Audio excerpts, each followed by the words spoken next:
Estimados hermanos, gusto de saludarlos a todos. Gracias por estar siempre atentos a nuestra cita de todos los días jueves. Estamos iniciando nuestro estudio bíblico de esta semana, dándole gracias a Dios y reconociendo todo su poder, toda su deidad y la misericordia que ha tenido con todos nosotros para poder estar acá.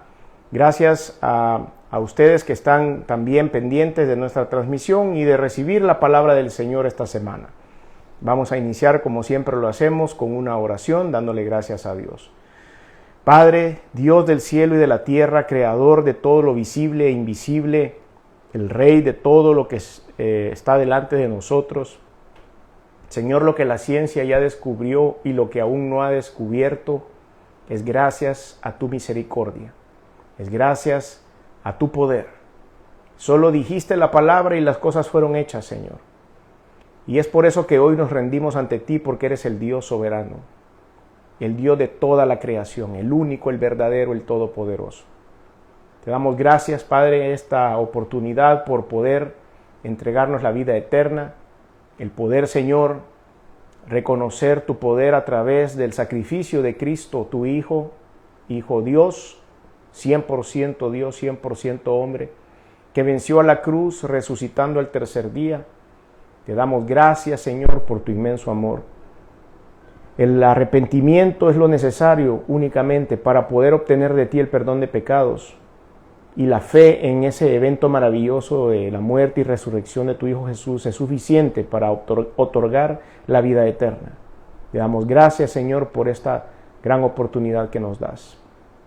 Te pedimos en el nombre de Cristo que los siguientes minutos sean para glorificar tu nombre, que podamos comprender lo que quieres decirnos a través de la Escritura y que esta palabra sea de poder transformador para todos nosotros.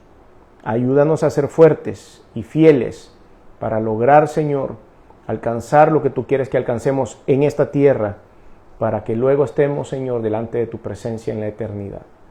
Bendice a todos aquellos que están luchando en contra de situaciones adversas o difíciles. Oramos por todos aquellos que están, Señor, en tribulación, en angustia.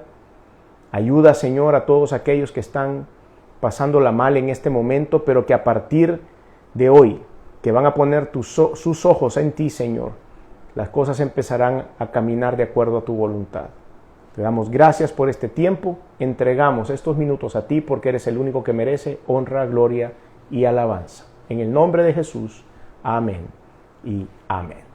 Gracias a todos ustedes por sintonizarnos en esta oportunidad. Vamos de frente a nuestro estudio. Esta noche estaremos tocando el tema Administremos bien nuestro cuerpo. Administremos bien nuestro cuerpo.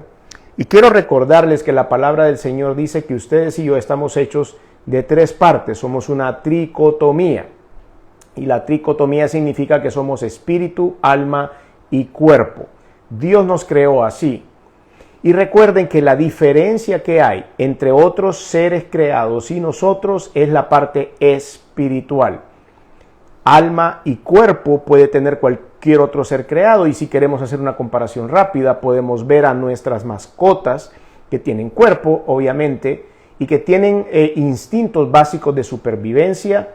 Algunos muestran algún pequeño grado de instinto inteligente, pero sencillamente no poseen espíritu. Esa es la gran diferencia. Y es aquí donde nosotros somos hechos a imagen y semejanza de Dios, como lo dice la Escritura. Ahora, tenemos nosotros que administrar bien esto que el Señor nos ha dado. Muchos ahora está de moda decir que yo soy dueño de mi cuerpo, dicen algunas personas, que yo puedo hacerle al cuerpo lo que yo quiera, que lo puedo llenar de tatuajes, que puedo abortar, que puedo hacerme operaciones para cambiar el sexo y muchas otras cosas que, como vamos a ver a continuación, esto es hecho por Dios. Este cuerpo que tenemos es hecho por el Señor, y la parte espiritual en la cual nosotros vamos a estar siendo transformados es un lugar diseñado para que more el Espíritu Santo. Por lo tanto, tenemos que administrar bien nuestro cuerpo. Vamos a la epístola a los Romanos, que va a ser nuestro texto base de hoy, Romanos capítulo 6, versículos del 12 al 13. Romanos capítulo 6, versículos del 12 al 13, y luego vamos a saltar a Romanos capítulo 12, versículos 1 y 2.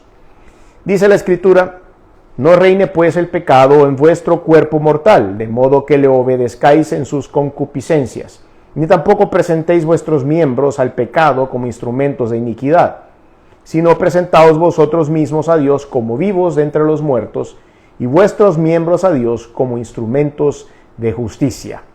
Eso era Romanos 6 del 12 al 13. Ahora Romanos 12 del 1 al 2. Dice la Biblia: así que, hermanos, os ruego por las misericordias de Dios que presentéis vuestros cuerpos en sacrificio vivo, santo, agradable a Dios, que es vuestro culto racional. No os conforméis a este siglo, sino transformaos por medio de la renovación de vuestro entendimiento, para que comprobéis cuál sea la buena voluntad de Dios, agradable y perfecta. Y estas son dos citas bíblicas que van a servir como sostén de este estudio. Como siempre lo hacemos, la primera parte la vamos a dedicar en el análisis del texto, qué es lo que el texto nos quiere decir y cuál es el motivo por el cual el Señor lo dejó en la Escritura. Recuerden que la epístola a los Romanos es un libro maravilloso, es un libro que es el otro evangelio, es el quinto evangelio, podemos decirlo, algunas personas lo han descrito de esa forma, es el quinto evangelio de la palabra de Dios, y con leer la epístola a los Romanos podemos entender muchas cosas acerca de lo que sucede en el proyecto Jesucristo. Pero bueno, vamos a analizar el texto. Dice el versículo 12 de Romanos 6: no reine pues el pecado en vuestro cuerpo mortal. La palabra reine significa que gobierne por sobre todas las cosas. El pecado está dentro del ser humano como algo natural, lo hemos ya explicado en otras oportunidades. En nosotros está puesto ese pecado natural, ese pecado original, dicen algunas personas o algunas corrientes de pensamiento, pero es parte de nuestro ADN a partir de la caída en el paraíso. Entonces dice: pero no queremos que reine. ¿Lo vamos a tener? Sí.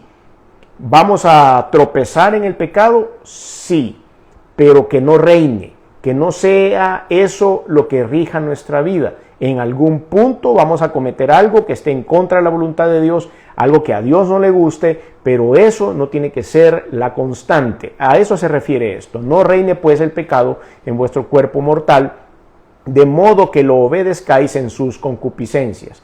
Es decir, que no estemos sometidos a los deseos y a las pasiones humanas. A eso se refiere. La palabra concupiscencia es una pasión humana, y es lo que no debemos nosotros de depender. Versículo 13: ni tampoco presentéis vuestros miembros al pecado como instrumentos de iniquidad. Aquí puede ser un montón de cosas. La palabra miembros de nuestro cuerpo, estamos hablando de los miembros superiores, los miembros inferiores, nuestros sentidos y también, por supuesto, la parte sexual. Entonces, todos estos miembros que conforman nuestro cuerpo pueden estar siendo ofrecidos a algún pecado. Por ejemplo, con las manos podemos cometer violencia, podemos agredir a alguien, podemos quitarle la vida a alguien, como también con nuestras manos podemos dar un soborno, podemos firmar un contrato fraudulento y podemos hacer muchas otras cosas. Con nuestros pies podemos ir a lugares a donde no debemos ir, con nuestros ojos ver cosas que no debemos ver, con nuestros oídos procesar información que no debemos procesar. Y todo eso nos empuja a las pasiones humanas que son gobernadas por el pecado. Entonces el versículo 13 dice: ni tampoco presentéis vuestros miembros al pecado como instrumentos de iniquidad, sino, y aquí viene, dejen eso, dice la Escritura, y hagan esto: presentaos vosotros mismos a Dios como vivos de entre los muertos, y vuestros miembros a Dios como instrumentos de justicia. Como vivos entre los muertos. Ustedes y yo nos tenemos que presentar de acuerdo a la voluntad de Dios, haciendo las cosas bien. Dice la palabra, como vivos entre los muertos. ¿Cómo es eso? Si todos los conciudadanos con los que estamos nosotros interactuando están vivos también. Vivo significa tener una relación sólida y sana con Dios. La Biblia describe a la palabra muerte o muertos en aquello que produce separación entre el ser humano y Dios. A eso se refiere la palabra muertos. Entonces, dice como vivos, o sea, como personas conectadas con Dios, entre los muertos, entre las personas no conectadas con Dios. Entonces, presentaos vuestros mismos miembros a Dios como vivos entre los muertos, y vosotros mismos a Dios como vivos entre los muertos, y vuestros miembros a Dios como instrumentos de justicia. Somos instrumentos de justicia. Ok, esa es la primera parte de la aplicación de estos dos versículos en los cuales hemos dividido este mensaje. El segundo, Romanos capítulo 12, versículos 1 al 2, dice: así que, hermanos, os ruego. Entonces, por lo tanto, a consecuencia de, hermanos, os ruego. La palabra ruego significa un apremio. No se les olvide, por favor, háganlo. Y no es a Pablo no le conviene, o sea, a Pablo no le quita ni le pone nada en su vida que ustedes y yo nos portemos bien, pero él sabe que hay una necesidad del ser humano de estar alineados a los pensamientos de Dios, y esos pensamientos es necesario que nosotros tratemos de hacer las cosas bien, y es por eso que él dice: os ruego, hagan caso, háganlo bien. Os ruego por las misericordias de Dios que presentéis vuestros cuerpos en sacrificio vivo. ¿Qué quiere decir eso? Que pisoteemos las concupiscencias, que pisoteemos las pasiones carnales que ahora nos afectan, y que eso le presentemos a Dios. Es decir, vamos a hacer: ok, Señor, voy a sacrificar mi cuerpo, voy a pisotear la carne, para evitar caer en determinado pecado, en determinada tendencia, en determinado mal hábito o cualquier vicio que me esté afectando. De esa forma voy a presentar a Dios un sacrificio vivo, santo, agradable a Dios. Vean cómo ese sacrificio lleva 3 características, las cuales un poco más adelante vamos a describir. Vivo, santo y agradable a Dios, que es vuestro culto racional. El culto es un ofrecimiento a Dios, y entonces nosotros lo hacemos y ofrecemos el someter la carne y sus deseos, el someter a la concupiscencia como una ofrenda al Señor. No os conforméis a este siglo. Quiere decir esto que ustedes y yo no debemos aceptar las cosas que están en contra de la voluntad de Dios y verlas como normal. Eso está pasando hoy de una manera muy peligrosa y de una manera muy común. La gente está aceptando y está metiendo en su cabeza muchas cosas que se están viendo ahora, que están claramente en contra de la voluntad de Dios, y la gente se conforma y dice: bueno, así es la vida, así son los jóvenes, así es la tendencia, esa es la moda. Entonces dice: no os conforméis a este siglo, sino transformaos por medio de la renovación de vuestro entendimiento. Eso tiene que ver con el cerebro, tiene que ver con nuestra manera de pensar, tiene que ver con cómo nosotros vamos a verdaderamente entender y comprender qué es lo que está pasando en el mundo a la luz de la Escritura, para que comprobéis cuál sea la buena voluntad de Dios, agradable y perfecta. Una vez que nosotros hemos renovado nuestro entendimiento, vamos a tener entonces la oportunidad de poder comprobar cuál es la buena voluntad de Dios. Y vamos a entender y decimos: bueno, esto no le gusta a Dios. Por eso dice: la voluntad de Dios, agradable y perfecta. Dios sabe qué es lo que nos está aconsejando. Dios sabe cuando Él dice: no hagan esto, no hay que hacerlo, porque trae consecuencias negativas a nuestra vida, trae consecuencias negativas a nuestro cuerpo, a nuestra alma, a nuestro espíritu, y por consecuencia traerá consecuencias negativas a nuestro entorno, a nuestra sociedad, a nuestro país y al mundo. Esas son todas las escalas que hay. Todo esto arranca entonces en el individuo. Si nosotros no logramos administrar bien nuestro cuerpo y aplicar todo lo que estas 2 porciones del libro de la Epístola a los Romanos nos aconsejan, nosotros no vamos a poder empezar a afectar positivamente la base de la sociedad. Somos nosotros, empieza por cada individuo. luego va por el núcleo familiar, luego va por la familia completa, luego va por mi zona de influencia, que pueden ser mi trabajo, mis estudios o lo que sea. Después viene la sociedad, la ciudad a donde vivo, la universidad, el trabajo, etc. Y de esa manera podemos llegar a hacer la voluntad de Dios agradable y perfecta. Entonces, hay formas de conservar nuestra vida espiritual y física consagrándola al Señor Jesucristo. Vamos a aplicar entonces lo que ahora hemos leído en la Escritura y vamos a ver en algunos puntos importantes la aplicación de este texto.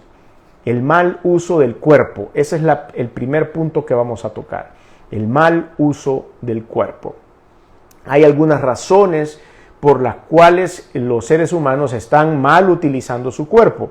Y la primera de ellas es por la ignorancia de quién verdaderamente es el dueño del cuerpo.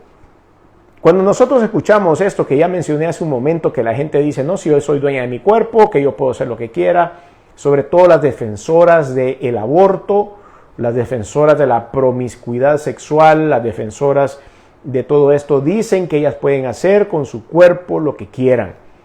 Hemos sido comprados y hemos sido redimidos por un precio muy alto, que es la sangre preciosa de Jesucristo.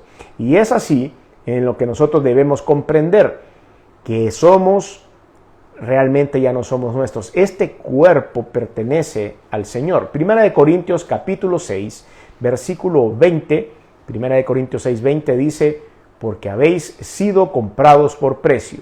Glorificad pues a Dios en vuestro cuerpo y en vuestro espíritu, los cuales son de Dios. Primera de Corintios capítulo 7, un capítulo más adelante, versículo 23, dice, por precio fuisteis comprados, no os hagáis esclavos de los hombres. Una vez ese precio ha sido pagado, que es la sangre preciosa de Cristo, su sacrificio en la cruz, su muerte y resurrección, todo eso es carísimo y el Señor lo dio por usted y por mí. Entonces dice acá, después que ese precio grande fue pagado, no debemos volver atrás para ser esclavos. Es ahí donde viene el juego de la mente. Una vez nosotros hemos depositado nuestra fe en Jesús como Señor y Salvador, y el Espíritu de Dios pasa a morar dentro de nosotros, nosotros nos declaramos que hemos sido comprados por el precio de la sangre de Cristo. Entonces, ¿por qué tengo que volver atrás? Dios me ha dado libertad. Entonces, no debo retroceder y usar mi cuerpo para cosas que no convienen y no volver atrás. Y eso es por la ignorancia de que a partir de ese momento nosotros ya no somos dueños del cuerpo, sino que se lo hemos entregado al Señor, que es una gran cosa. Algunos podrán decir, qué aburrido, entonces ya no soy dueño de mi cuerpo, entonces lo he entregado a Dios, no me gusta esa idea, a mí me gusta hacer lo que me da la gana, a mí me gusta hacer lo que se me antoja, entonces no me gusta la fe, no quiero hacer esto. Pues eso de hacer lo que le da la gana, hacer lo que se le antoja o maltratar este cuerpo en pecado y en concupiscencia puede llevar a ciertas consecuencias negativas. Pero el entregar este cuerpo a Dios va a llegar a ciertas consecuencias positivas. Vamos a vivir mejor nuestra vida mientras estemos aquí porque estamos de paso.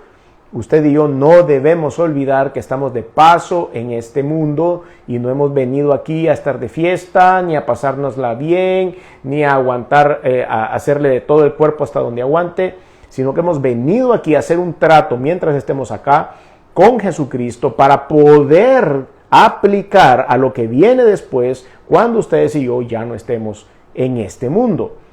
El segundo punto del por qué la gente maltrata el cuerpo es por la ignorancia de que somos templo del Espíritu Santo. Recuerde que mencioné al principio que somos una tricotomía, espíritu, alma y cuerpo. Pues en la parte espiritual es a donde se activa mi relación con el Señor. Mientras yo no he confesado con mi boca que Jesús es el Señor y no he creído en Él como Señor y Salvador, la parte espiritual está inactiva. Está sellada, todavía está con el plástico, metida en la bolsita de los accesorios.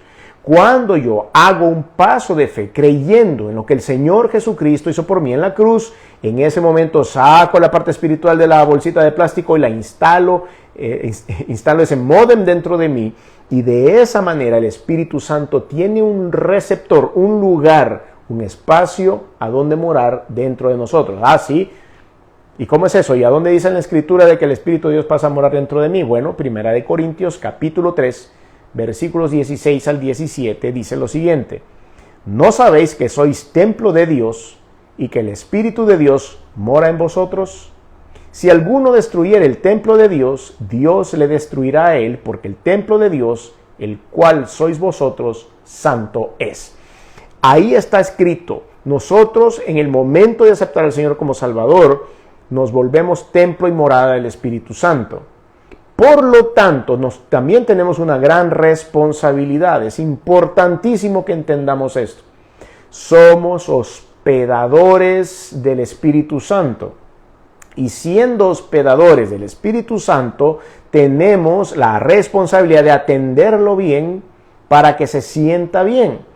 No podemos nosotros tener un invitado en casa a quien vamos a encerrar en una habitación y no le vamos a dar nada de comer, ni le vamos a dar algo de tomar, no le vamos a poner una cama en esa habitación, sino que duerma en el suelo, no va a haber un baño disponible para esa persona. No podemos ser ese tipo de hospedadores, entonces mejor no invitemos a nadie. El Espíritu Santo ha sido invitado dentro de nosotros al momento de hacer esta oración de fe, aceptando a Cristo y su sacrificio, y en ese momento el Espíritu de Dios dice: ok, entonces tengo autoridad para poder entrar a tu corazón. Hay que ser buenos hospedadores del Espíritu Santo. 1 Corintios 6, 19 dice la Biblia: ¿o ignoráis que vuestro cuerpo es templo del Espíritu Santo, y el cual está en vosotros, el cual tenéis de Dios, y que no sois vuestros? Pues bueno, lo primero que hacemos cuando nosotros malutilizamos nuestro cuerpo es ser malos hospedadores del Espíritu Santo.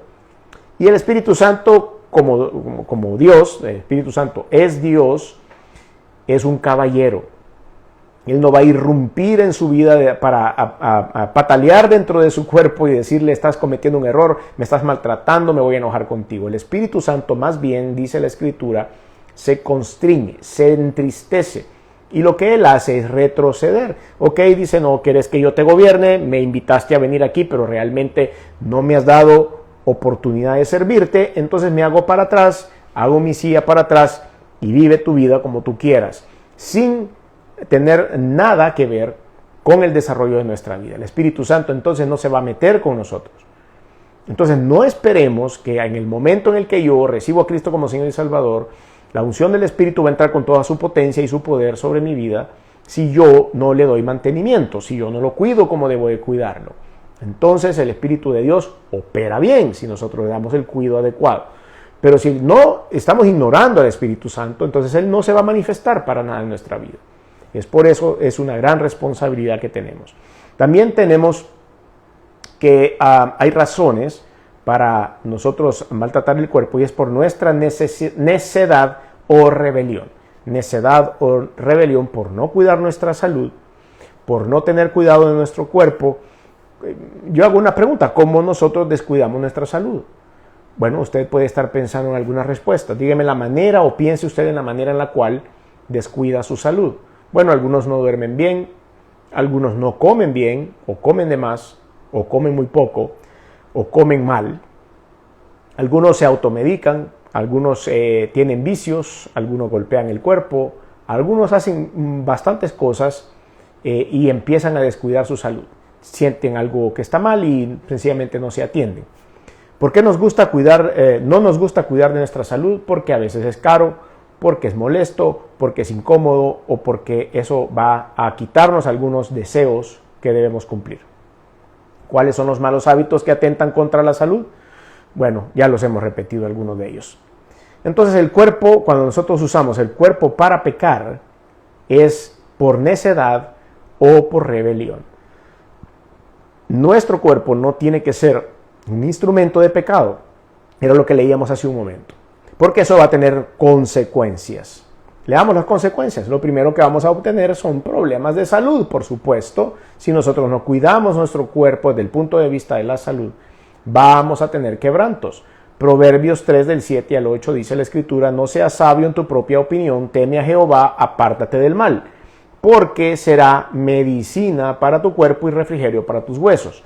Cuando nosotros vivimos en un estado de pecado, cuando vivimos abiertamente pecando en contra del Señor, haciendo cosas que a Él no le agradan, hay algo en nuestro interior que no encaja, hay algo que nos persigue todo el tiempo, siempre andamos escondiéndonos, siempre andamos hablando bajito, siempre andamos haciendo cosas a la sombra. Nunca podemos ser genuinos ni auténticos porque sabemos que nuestros pasos están siendo dados en la dirección incorrecta y estamos haciendo las cosas que a Dios no le agrada.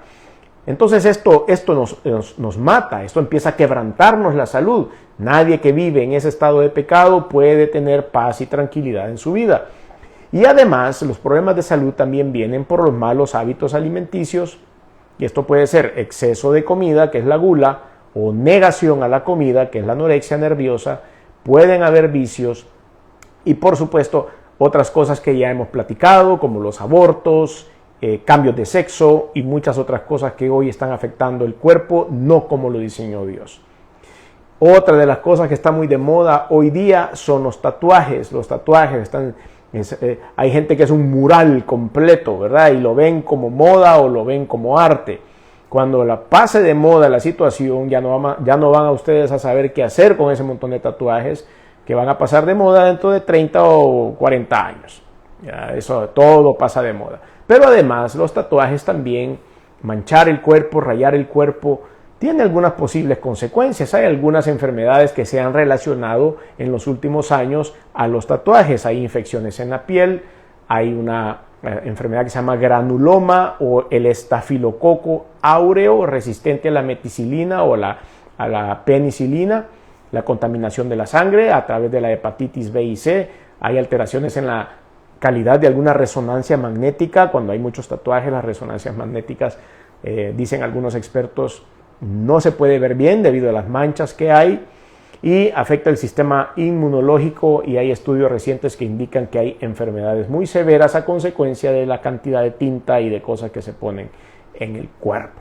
Por supuesto, todo esto no hay un estudio formal publicado, sino que estos lo están relacionando, la ciencia lo está relacionando al uso desmedido de los tatuajes y de la tinta en la parte baja de la piel.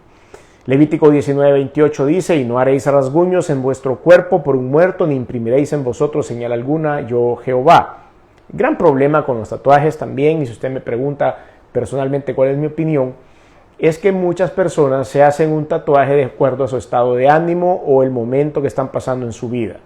Por supuesto, una de las cosas más descabelladas que hay es tatuarse el nombre de la novia, o el nombre del novio, o el nombre de ambos, porque no sabemos si esa relación verdaderamente llevará al matrimonio o se va a romper en el camino. ¿Qué voy a hacer después con ese tatuaje? No lo sé. Y ahí quedó marcado. Pero eso es la parte quizás más sencilla de todo lo que puede pasar. Puede ser que usted en un tiempo en su vida estaba confundido y decidió adorar a Satanás y se hace 2 o 3 tatuajes satánicos en su cuerpo. De repente llegó un día en que alguien le habló de Cristo y usted, convencido de la fe, recibe a Cristo como Señor y Salvador. ¿Qué va a hacer con los tatuajes satánicos que tiene en su cuerpo? Es un ejemplo extremo también. Pasamos de algo muy sencillo a algo muy extremo. Pero así hagámoslo intermedio. Tal vez a usted le gustaba tomar y de repente se dibujó una botella de alcohol en un tatuaje, y de repente le fue mal con el alcohol, tuvo problemas serios, tuvo vicios serios y se tuvo que meter a un centro de rehabilitación, y a raíz de eso tuvo que cambiar su vida, perdió su trabajo, un montón de cosas que a usted no le gustaría recordar, pero lo que usted tiene es tatuado en su brazo una botella de alcohol o cualquier cosa relativa a esto que no le puede hacer olvidar esa etapa difícil de su vida. Entonces, ¿para qué mancharnos el cuerpo si no estamos seguros si eso va a ser trascendental en nuestra vida? Eso no debemos hacer. Problemas morales. Yo sé con esto de los tatuajes vamos a traer un poco de polémica y van a haber muchas opiniones encontradas porque está de moda. Está de moda. Y cuando está de moda todo el mundo va a querer defender este tipo de cosas. Pero tenga cuidado con lo que se dibuja en el cuerpo. Tenga cuidado con lo que se dibuja en el cuerpo. Porque usted no sabe más adelante si su posición va a cambiar. Problemas morales, que es otra de las consecuencias que tenemos en el descuido del cuerpo. hay problemas morales. Primera de Corintios capítulo 6 versículos 15 al 18 dice: ¿No sabéis que vuestros cuerpos son miembros de Cristo? ¿Quitaré pues los miembros de Cristo y los haré miembros de una ramera? De ningún modo. ¿O no sabéis que el que se une con una ramera es un cuerpo con ella? Porque dice, los dos serán una sola carne. Pero el que se une al Señor, un espíritu es con él. Huid de la fornicación. Cualquier otro pecado que el hombre cometa está fuera del cuerpo, mas el que fornica contra su cuerpo peca. La fornicación, tener relaciones íntimas en este tiempo, bueno, pues es algo tan común que las personas le han perdido un poco de respeto a este tipo de cosas. Y cuando se habla acerca de esto en la Biblia, pareciera de que estamos en la edad de piedra. Hacen sentir como que estamos en la edad de piedra el decir llegue virgen al matrimonio. Hacen sentir como que estamos en la edad de piedra cuando se dice no toque o no llegue a ciertas caricias que pueden aumentar la temperatura con su pareja si no está casado. Esas cosas parecen de la edad de piedra hoy día. ¿Por qué? Porque todo el mundo quiere la libertad. Todo el mundo quiere la libertad. ¿Y qué es lo que sucede? Después pelean por el aborto. ¿Por qué? Porque en toda libertad quieren unirse en relaciones sexuales y si quedan embarazados, lo que pagan los platos rotos son los niños, los bebés no nacidos que quieren sacar del vientre. Ese es el gran problema. Ya no se diga, por supuesto, aquí la palabra de Dios usa la palabra ramera, que es cuando alguien, un ser humano varón, se mete con una persona que está dedicada al 100% al trabajo sexual. Es difícil esto porque dice que el pecado entra al cuerpo. El pecado entra al cuerpo y amarra a la persona. El pecado entra al cuerpo y ata a la persona. Ataduras que después le tomará tiempo volver a cortar.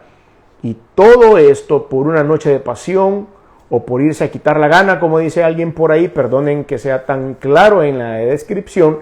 Pero por eso el Señor en el versículo 18 dice, huid de la fornicación. Él pone una frase contundente y clara, huid de la fornicación, y es porque esto nos hace daño. Esto es considerado también concupiscencia. Fornicación, adulterio, lascivia, concupiscencia. ¿Ya sabe usted lo que es la lascivia? La lascivia es una mirada lujuriosa. Por eso un poco más adelante dice lujuria, sodomía. Es una mirada lujuriosa. Es ver a una persona, si es una mujer, una persona del sexo femenino viendo a un hombre y lo admira físicamente y lo desea o desearía estar con esa persona, o al revés, ¿verdad? Un hombre viendo a una mujer. Y hoy en día, que está tan de moda esta desviación sexual de la lascivia y lesbianismo y el homosexualismo, entonces es una mujer viendo a una mujer y un hombre viendo a un hombre. Entonces la palabra dice lascivia, concupiscencia, lujuria y sodomía. La sodomía es la palabra en el Nuevo Testamento que viene desde el Antiguo, desde los tiempos de Sodoma y Gomorra, para describir el homosexualismo y el lesbianismo. Problemas que pueden venir a alguien que participa en estos pecados, bueno, pues pueden ser múltiples problemas a todos aquellos que tienen una desviación sexual, no solo con homosexualismo y lesbianismo, que cumplen esos requisitos, sino también con todos aquellos que tienen una vida sexual promiscua o que le dan rienda suelta a sus pecados de lascivia, de lujuria y de este tipo de cosas, que lo que hacen es afectar el cerebro, afectan las relaciones humanas, afectan las relaciones con su pareja y también, por supuesto, lo separa de Dios. Romanos capítulo 1, versículos 26 al 32 lo describe de una manera en la cual yo no debo poner ni una palabra más. Leemos lo que dice la Escritura. Romanos 1, 26 al 32. Por esto Dios los entregó a pasiones vergonzosas, pues aún sus mujeres cambiaron el uso natural por el que es contra naturaleza. Pasiones vergonzosas, dice la palabra de Dios. Versículo 27. Y de igual modo también los hombres, dejando el uso natural de la mujer, se encendieron en su lascivia unos con otros, cometiendo hechos vergonzosos. Ya es la segunda vez que lo menciona. hechos vergonzosos hombres con hombres y recibiendo en sí mismos la retribución debida a su extravío. Lo dice la Biblia, no yo. Versículo 28. Y como ellos no aprobaron tener en cuenta a Dios, Dios los entregó a una mente reprobada para hacer cosas que no convienen, estando atestado de toda injusticia, fornicación, perversidad, avaricia, maldad, llenos de envidia, homicidios, contiendas, engaños y malignidades, murmuradores, detractores, aborrecedores de Dios, injuriosos, soberbios, altivos, inventores de males, desobedientes a los padres, necios, desleales, sin afecto natural, implacables, sin misericordias, quienes habiendo entendido el juicio de Dios, que los que practican tales cosas son dignos de muerte. No solo los que las hacen, sino también los que se complacen con los que las practican. Aquí no se salva nadie. Aquí no se salva nadie. Esta lista es una lista bien robusta de cosas que a Dios no le gustan, y dice el Señor que estas son acciones vergonzosas que son dignos de muerte, no solo aquellos que las hacen, sino que los que se complacen, los que hacen las leyes a favor de esto, los que predican a favor de esto, los que son alcahuetos a favor de eso, líderes espirituales que aceptan este tipo de cosas, llenan estos requisitos. ¡Qué pena! ¡Qué vergüenza! Proverbios capítulo 7, versículos 18 al 27 dice: ven, embriaguémonos de amores hasta la mañana, alegrémonos en amores, porque el marido no está en casa, se ha ido a un largo viaje, la bolsa del dinero llevó en su mano, el día señalado volverá a su casa. Lo rindió con la suavidad de sus muchas palabras, le obligó con la salamería de sus labios, al punto se marchó tras ella como va el buey al degolladero, y como el necio a las prisiones para ser castigado, como el ave que se apresura a la red y no sabe que es contra su vida, hasta que la saeta traspasa su corazón. Ahora pues, hijos, oídme, y estad atento a las razones de mi boca. No se aparte tu corazón a sus caminos, no hierres en sus veredas, porque a muchos ha hecho caer heridos, y aún los más fuertes han sido muertos por ella. Camino al Seol es su casa que conduce a las cámaras de la muerte.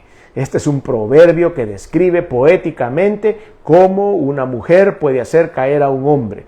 Tengamos cuidado. Y si podemos fácilmente darle vuelta a este proverbio, un hombre que hace caer a una doncella. Tengamos mucho cuidado con esto. Esto, por supuesto, y el maltrato del cuerpo traerá algunos problemas espirituales. Problemas espirituales que ustedes y yo tenemos que pelear. Cuando todo esto entra en nuestra vida, empezamos a tener ataduras espirituales, y Satanás y sus demonios tienen llaves para poder entrar a nuestra vida y hacernos pedazos. No pueden poseernos. Eso está claro porque el Espíritu de Dios está dentro de nosotros, aunque nosotros le hemos dado un movimiento limitado. Pero el Espíritu Santo ocupa el espacio que puede ocupar un demonio, pero sí le meten influencia a nuestra cabeza. La culpa, el rechazo, enfermedades psicosomáticas y por supuesto todos los trastornos que pueden causar este tipo de cosas nos llevan a una degradación espiritual. Entonces terminamos diciendo que la consagración de nuestro cuerpo a Dios es para servirle y para adorarle. Nuestro texto base en Romanos 12, del 1 al 2, decía: así que, hermanos, os ruego por las misericordias de Dios que presentéis vuestros cuerpos en sacrificio vivo, santo, agradable a Dios, que es nuestro culto racional. No os conforméis a este siglo, sino transformaos por medio de la renovación de vuestro entendimiento, para que comprobéis cuál sea la buena voluntad de Dios, agradable y perfecta. Entonces, lo primero por lo cual nosotros tenemos que servirle y agradarle es por gratitud. Es algo que nos sale del corazón, es la base de la entrega. Tenemos que ser agradecidos y al ser agradecidos por el perdón de los pecados y la vida eterna, nosotros tenemos que cuidar nuestro cuerpo. También es un acto voluntario de consagración. Cuidar nuestro cuerpo es un acto voluntario de consagración. Recuerden que el cuerpo es la piel, los huesos, pero también nuestra mente y nuestros sentidos. Lo dijimos al principio, la consagración de nuestro cuerpo, nuestros ojos, nuestros oídos, nuestra boca, es parte de presentársela al Señor. Entonces, como decía ahí arriba, presentar al Señor es poner al lado, hacer una dedicación decisiva. Eso quiere decir la palabra presentar, poner nuestro cuerpo al servicio a Dios. Así como hay un ejemplo en Hebreos capítulo 10, versículo 22 de Aarón y sus hijos. Dice la Biblia, acerquémonos con corazón sincero, en plena certidumbre de fe, purificados los corazones de mala conciencia y lavados los cuerpos con agua pura. Es una entrega exclusiva para Dios. Nuestro cuerpo entonces será entregado exclusivamente a Dios. Decía la palabra de Dios que es un sacrificio vivo, santo, agradable a Dios. Entonces el sacrificio es una entrega de mí mismo y mis pasiones al Señor. Y viene del vocablo griego, de un vocablo griego, sacrificio, que dice poner a disposición de otro u ofrecer. Y eso es lo que vamos a hacerle a Dios, es ponerle a disposición nuestro cuerpo. Características de esta entrega o sacrificio, bueno, dice que era vivo, que es una vida constante, santo, que es una vida para Dios, agradable, que es una vida que honre a Dios, y es un acto inteligente, que es nuestro culto racional. Esto llevará muchas implicaciones y algunas bendiciones, por supuesto. Vamos a tener una disciplina radical, vamos a tener una sujeción al Espíritu Santo y vamos a tener como bendiciones el Espíritu de Dios en control de nuestra vida. Y Él va a tener control de nuestras pruebas y nuestras tentaciones. Vamos a tener una redención en nuestro cuerpo, es decir, vamos a ser perdonados por nuestros pecados y gobernados por el Espíritu Santo. Romanos capítulo 8, versículo 11 dice, y si el Espíritu de aquel que le levantó de los muertos a Jesús mora en vosotros, el que le levantó de los muertos a Cristo, Jesús, vivificará también vuestros cuerpos mortales por su Espíritu que mora en vosotros. Una vez más, somos templo y morada del Espíritu Santo. Así que todo esto, mis queridos hermanos y amigos, tiene que ver con nuestro cuerpo. Es la manera en la que nosotros vamos a ofrecerle a Dios nuestra vida, mientras estemos, como dije al principio, en este mundo. ¿Cómo puedo hacer para entregarle el control a Dios en mi vida? ¿Cómo puedo hacer entonces para que el Espíritu Santo pueda gobernar desde mi interior? Con una sencilla oración en la cual nosotros vamos a presentar a Cristo a nuestra vida, nuestro cuerpo, nuestra mente, para que Él haga lo que tiene que hacer. Eso solo se logra aceptando a Cristo como Señor y Salvador y entendiendo que su sacrificio me permite el perdón de pecados y la vida eterna. Si usted quiere hacer esa oración, yo le invito a que la haga ahí donde está y que diga conmigo, Señor Jesús, reconozco que eres Dios. Reconozco que he hecho cosas que no han sido de tu agrado, perdóname, me arrepiento. Reconozco que veniste al mundo hecho hombre, que te llevaron en una cruz y la sangre que derramaste ha servido para limpiar mis pecados. Reconozco que resucitaste al tercer día y que estás sentado a la diestra de Dios. Por lo tanto, hoy abro mi corazón y te recibo en él como mi único y suficiente Señor y Salvador. Te doy gracias por esta oportunidad que me das de ser libre y de ser salvo en Cristo Jesús. Amén.